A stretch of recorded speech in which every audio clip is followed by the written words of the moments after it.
There's been a lot of talk about Islam Makhachev and his GOAT status as of recently because, of course, he had another short notice replacement fight in Renato Moicano, beat him very easily. So there are a lot of people that not only think that Islam Makhachev is the #1 pound-for-pound fighter, but there's been a lot of conversation on whether or not he should be considered one of the GOATs of the sport. I'm very happy to see that there are people giving pushback on that and saying that it's not Islam Makhachev's fault. And I wanted to make this video because, again, I've heard a lot of discourse within the MMA community, and I know that there are some other YouTubers thinking about making this video, and I'm recording this before you're seeing it 2-ish days before. Regardless, we're going to talk about that today, and we're going to compare his record to other people's record. I want to walk you through why this isn't necessarily his fault. Hello, everybody, and welcome back to another video. If you are new here, my name is Kyle. I'm your guy with many YouTube channels. Let me bring you over to Islam Makhachev's record over here on his Wikipedia page. Okay, so of course, we have the brand new fight against Renato Moicano. This was a short notice, 24-hour replacement opponent. This was not Islam Makhachev's fault. Dustin Poirier.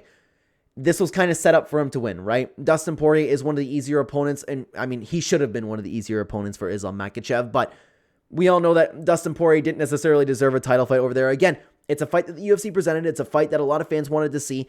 Alexander Volkanovski. Islam Makhachev got another short notice replacement. He was supposed to have another fight, and then Alexander Volkanovski's like, hey, I'm here, I'll do it. A fat, out of shape, off of surgery Alexander Volkanovski. Now you scroll down to the other Alexander Volkanovski fight where that was a full training camp that was set up as the pound-for-pound #1 battle for the status over there. And Islam Makhachev performed, man. Like, it was a very, very close fight, but I think his stock only went up over there. Charles Oliveira, fantastic win. A little bit more of the same, except he pretty well dominated the fight, right? And then you continue on, and a lot of people really dog on his record over here. But take a look at this, man. Like, he's been in the UFC for so long. We know that he ended up having that, I don't want to say it's a fluke KO loss, but it's a KO loss, and it's all the way back in 2015. Islam Makhachev is a shell of the fighter that he once was there. He has only improved as time has gone on, okay? And while the wins could be a little bit better, you're still going to 2018 territory. Arman Tsarukyan, while it is a younger version of Arman Tsarukyan's still a fantastic, fantastic win to have, but then again, also, I'm sorry, I don't remember if it was short notice, if there was something wrong with Arman, but there was another asterisk on that fight. You have Drew Dober, fantastic win. Thiago Moises, very, very underrated win. Dan Hooker, win aging very well. Bobby Green, make of that what you will, but that's another short notice replacement opponent. The point being, a lot of people are saying that Islam Makhachev's wins are being handed to him because of all of these short notice replacement fights, but that's not Islam's fault. He's supposed to take on the toughest of the tough in the division. He's supposed to take on everybody there, but all of that is not his fault, and he's making easy work out of a lot of these guys. I would say, honestly, that these two wins, the first Alexander Volkanovski fight and the Charles Oliveira fight, taking on these two in their primes at their absolute peak, I think that shows exactly where he belongs in the division, and that is at the very, very top of the division.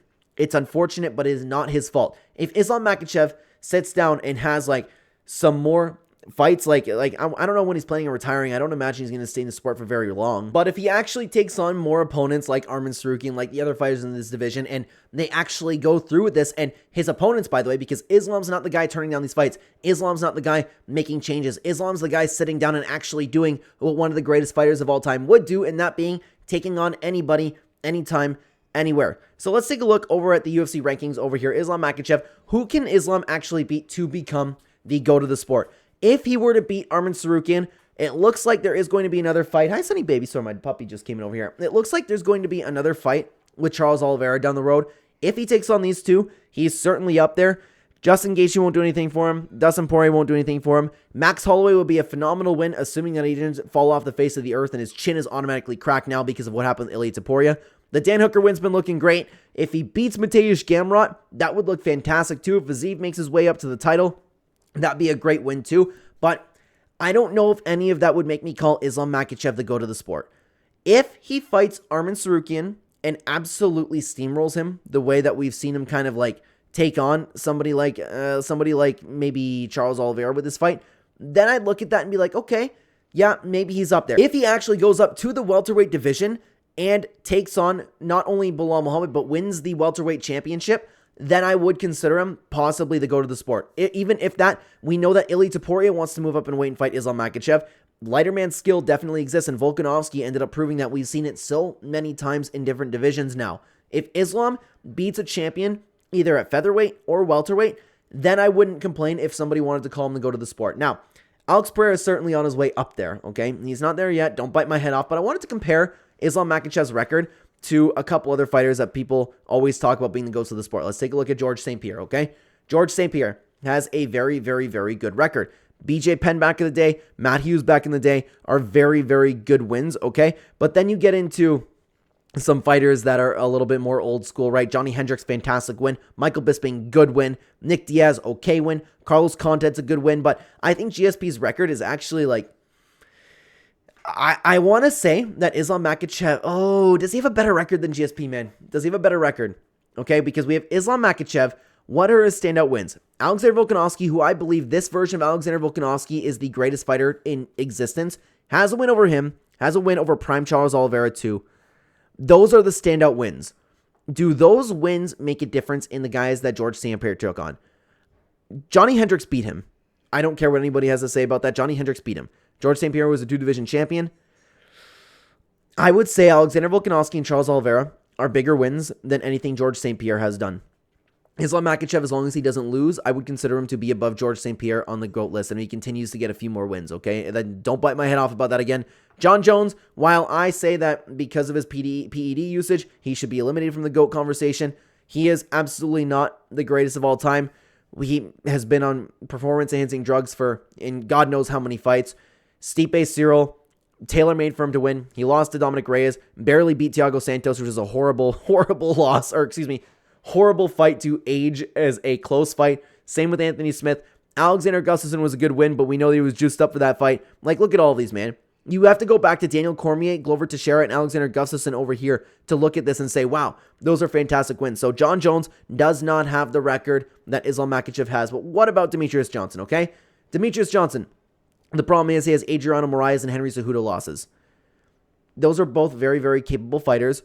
But unfortunately, we've been through this before, and Demetrius Johnson, while he is one of the greatest of all time, his record does not stack up one little bit to these guys as of right now. So Demetrius Johnson absolutely does not have the record that Islam Makhachev has. Let's talk about Khabib Nurmagomedov. Let's take a look at his record, okay? Khabib has a little bit more of a similar problem. His fantastic wins are a very good version of Rafael dos Anjos. Edson Barboza is a very great win too. Conor McGregor, fantastic win. This was a great version of Conor McGregor. This was champion McGregor, okay? Dustin Poirier, when Dustin Poirier was in a better state in his career than Islam Makhachev was, and he fought a better version of Justin Gaethje that exists right now. So Khabib Nurmagomedov, but this is the problem, okay? Let's take a look at the two best wins. What would they be? They'd be Conor McGregor. Would they be dos Anjos? Would it be dos Anjos? Because that version of dos Anjos, when did he fight Rafael dos Anjos? In 2014? When did Rafael dos Anjos become champion? It was past that, right? Regardless, I would go as far to say that Conor McGregor and Rafael dos Anjos are his best wins. I don't think they stack up to Charles Oliveira and Alexander Volkanovski. I do believe that Islam Makhachev has a better record than Khabib Nurmagomedov now, but what's stopping him from being the GOAT of the sport? Of course, you can't just pick out two wins and say, okay, well, he's the GOAT of the sport now. You can't do that. But the problem is he's making all these other fights look easy. But how fair is that to really judge? Because these are not Islam Makhachev's problem. He is solving the problem for anybody else. He's like, I don't care. Throw him in there. I'll fight anybody. That's what a champion does. That is what a guy that is one of the greatest of all time does. I feel so bad for Islam Makhachev because I'm a fan of Islam Makhachev. I like him a lot. Now, what would it take, like we talked about? I think it would take a steamrolling of Arman Tsarukyan, and I think that he needs to beat either Bilal Muhammad or whoever's at the welterweight championship or beat Ilia Topuria. If he does either of those things, then I would consider him to be the greatest of all time. But it's not just about what I think. Of course, I would love to know what you guys think about it down below. Thank you very, very much for watching this video. In the meantime, why don't you check out this video that we just recently talked about with TJ Dillashaw absolutely cooking Kevin Holland. I would love to have you over there. Thank you very much for watching. Take care.